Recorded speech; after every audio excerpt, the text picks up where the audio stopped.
Israel और America मुत्तहदा अरब अमारात के अंदर बैठकर ईरान के खिलाफ और हिजबुल्लाह हमास के खिलाफ जो है वो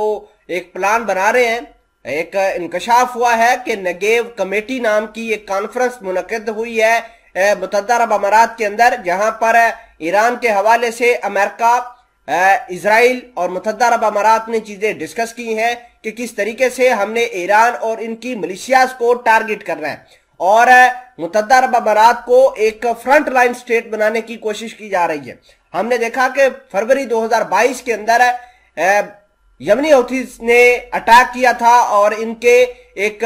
जो अड्डा था, फौजी अड्डा, उसको निशाना बनाने की कोशिश की, एयरपोर्ट उसके ऊपर हमला करने की कोशिश की। अब जब से नेतन्याहू दोबारा आए हैं, अब दोबारा जो है वो मुत्तहदा अरब अमारात का महाज खुल जाएगा। और आपको यह भी बता दें कि अब हमास ने धमकी दी है कि नेगेव कॉन्फ्रेंस का जो इनेकाद मुत्तहदा अरब अमारात ने किया है, ये बहुत बड़ा ब्लंडर इन्होंने किया है और हो सकता है कि ये चीजें आगे निकलकर मुत्तहदा अरब अमारात के लिए काफी नुकसानदेह साबित हो। खबर यह भी है कि इस कॉन्फ्रेंस के अंदर सऊदी अरेबिया के ऑफिशियल्स मौजूद थे, अमेरिका के ऑफिशियल्स, मुत्तहदा अरब अमारात, इजराइल और जो मोरक्को है, मिस्र है, इनके ऑफिशियल्स मौजूद हैं और ये सारे वही लोग हैं जिन्होंने अब्राहम अकॉर्ड के तहत इजराइल को तस्लीम कर रखा है।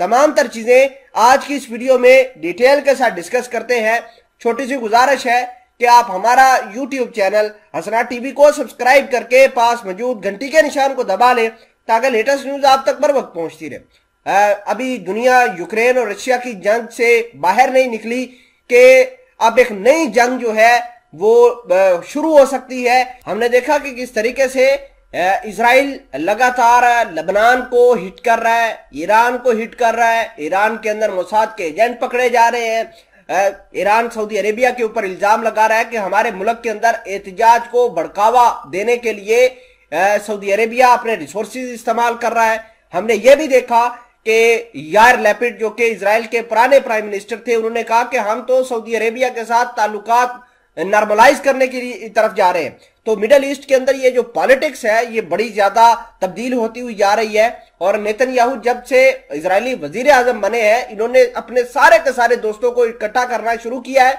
और मुत्तहदा अरब अमारात के अंदर इन्होंने एक मीटिंग बुलाई थी और मुत्तहदा अरब अमारात के अंदर भले ही नेतन्याहू खुद नहीं गए लेकिन इनके मिलिट्री के, इनके डिप्लोमेटिक ऑफिशियल वहां पर मौजूद थे और उन्होंने ईरान को काफी अच्छे तरीके से डिस्कस किया है। ईरान को किसी तरीके से ये न्यूक्लियर वेपन्स की जो होड़ है उससे निकालना चाहते हैं। इजराइल ऑलरेडी कह चुका है कि सिर्फ अब हफ्तों की बात रह गई है कि ईरान को अगर खुली छूट मिल गई तो सिर्फ और सिर्फ हफ्तों के अंदर ये अपना न्यूक्लियर वेपन्स बना सकता है। इसके अलावा हमने ये भी देखा कि अमेरिका ने ऑपरेशन मिडल ईस्ट के अंदर तेज किए हैं। काफी अरसे के बाद अमेरिका ने ऐलान किया है कि हमारी मैरीटाइम फोर्सेस ने यमन की तरफ जा रही ईरान की 3 बड़ी कश्तियों को पकड़कर जो है उनको तहवील में लिया है और इतलात ये है कि उनके अंदर खतरनाक किस्म के मिसाइल, छोटे रॉकेट और इसके अलावा क्लाशनकोव थे, वो बरामद की गई हैं।